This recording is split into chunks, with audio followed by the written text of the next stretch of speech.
Ibratli hikoyalar. Onasidan uyalgan farzand. Bismillahirrohmanirrohim. Assalomu alaykum va rahmatullohi va barakatuh.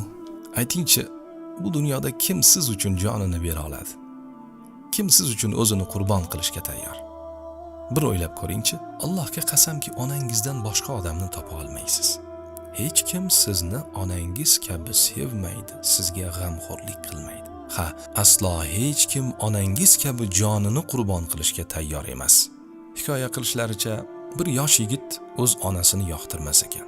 Onasining tashqi ko'rinishidan uyalar ekan. U onamning ovozini eshitishni ham, o'zini ko'rishni ham istamayman deb aytardi. Axir hech kim onasini sotib olmaydi.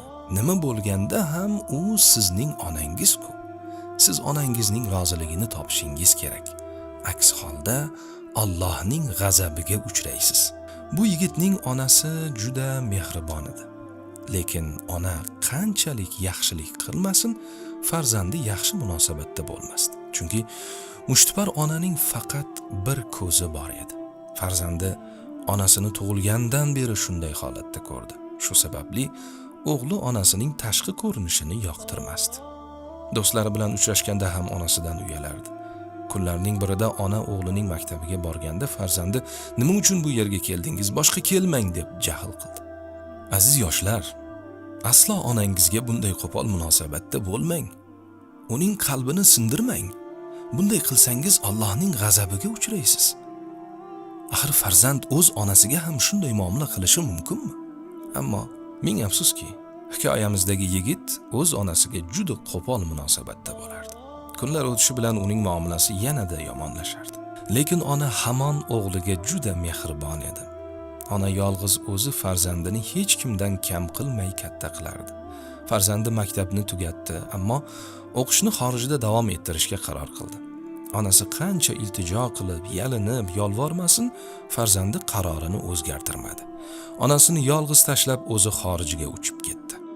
Oradan oylar, yillar o'tdi. Ona o'z farzandini juda sog'inar, soatlab dilbandining rasmiga tikilib o'tirardi. Suratlarini bag'riga bosardi. Ona har kuni o'g'lini izlardi. Va nihoyat kunlarning birida ona farzandi haqida xabar topdi. Unga "Farzandingiz ishga kirdi, uylandi, farzandli bo'ldi" deyishdi. Ona ma'yus ovozda "Ha, men bu haqda bilmas ekanman" dedi. Ona ortiq o'g'lini kuta olmas, hatto o'z uyiga ham sig'mas edi. Oxir oqibat o'g'lini ko'rgani xorijga ketdi. O'g'lining uyini topib bordi. Eshik qoqqan edi, bir ayol eshikni ochdi. "Men o'g'limning onasiman" dedi.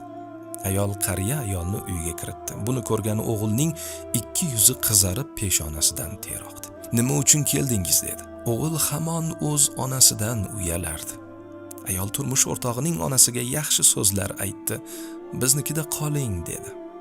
Ammo o'z farzandi unga yomon munosabatda bo'ldi. Uning qo'pol munosabatiga ona zo'rg'a 3 kun chidadi. Lekin kelinning oldida juda xijolat bo'lganidan o'z vataniga qaytishga qaror qildi.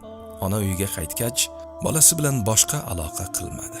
O'g'lining farzandlari asta-sekin ko'z o'ngida katta bo'lishardi. Shunda o'zida otalik tuyg'ularini his qila boshladi.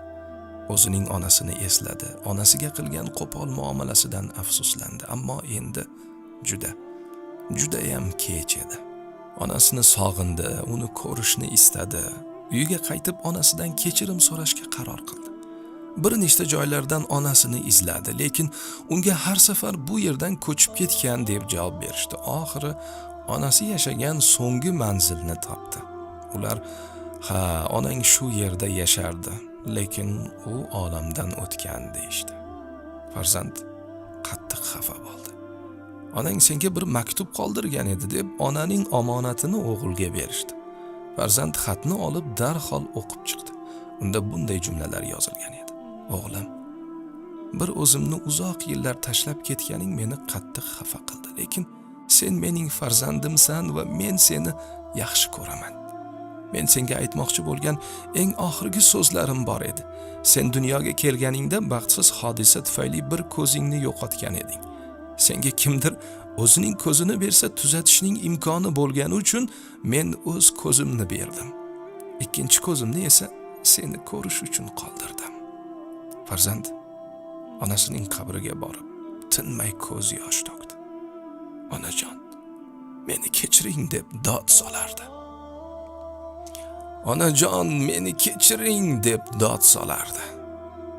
Aziz yoshlar, hatto kattalar, onangizni hayotlik davrida qadriga yeting. Hayotingizning quvonchi va barakasi onangizdir.